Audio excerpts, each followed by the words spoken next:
Hello everyone and welcome back to my another mini vlog. আজি মঙ্গলবাৰ আৰু ভাবিলো আজি অলপ সোনকালে উঠো সো সোনকালে উঠি মেলি গাপা ধুলো আৰু গাপা ধুই মেলি উলাই ললো ক্লাছলৈ বুলি আৰু এসাইনমেন্ট লিখিবলৈ আছিল কাৰণে মই উলিয়াই ললো এসাইনমেন্টখন লিখিবলৈ গুটেটো লিখিবলৈ নহল যদিও আধা লিখিলো তাৰ পাছত ডাইৰেক্টলি দেখুৱালো আপোনালোকক এয়া দুপৰীয়া টাইমটো দুপৰীয়ায়ে আন্টি দোকানতে ৰুটি খালো ৰুটি ঘুগুনি আলু সবজি দিছিলে যি সকলে মোৰ ব্লগ আগতেও চাইছে সেই সকলে জানেই যে আজি মঙ্গলবাৰে মোৰ প্ৰ্যাকটিক্যাল থাকে দ্যাট মিন্স গ্ৰুপ বি আৰু আমি প্ৰ্যাকটিক্যাল কৰি থকা মাজতে এটা ক্লিপ ললো এয়া হাৰিসা আৰু লগতে অংকিতা যদিও ভিডিও ক্লিপটো ললো কিন্তু আমাৰ লেবত একদম স্ট্ৰিক্টলি মোবাইল ইউজ কৰাটো প্ৰহিবিটেড হয় কাৰণ মই বহুত দিন গ্যাপ লৈছিলো ভিডিও বনোৱাত আৰু সেই কাৰণে ভাবিলো আজি প্ৰ্যাকটিক্যালটো এটা ক্লিপ লৈ লওঁ প্ৰ্যাকটিক্যাল কৰি মেলি মই আহি গলো এয়া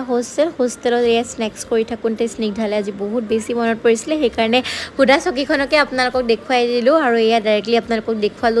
ডিনাৰত আজি দিছিলে छोले भटूरे আৰু ৰাইস আজিলৈ আহোঁ দেই বাই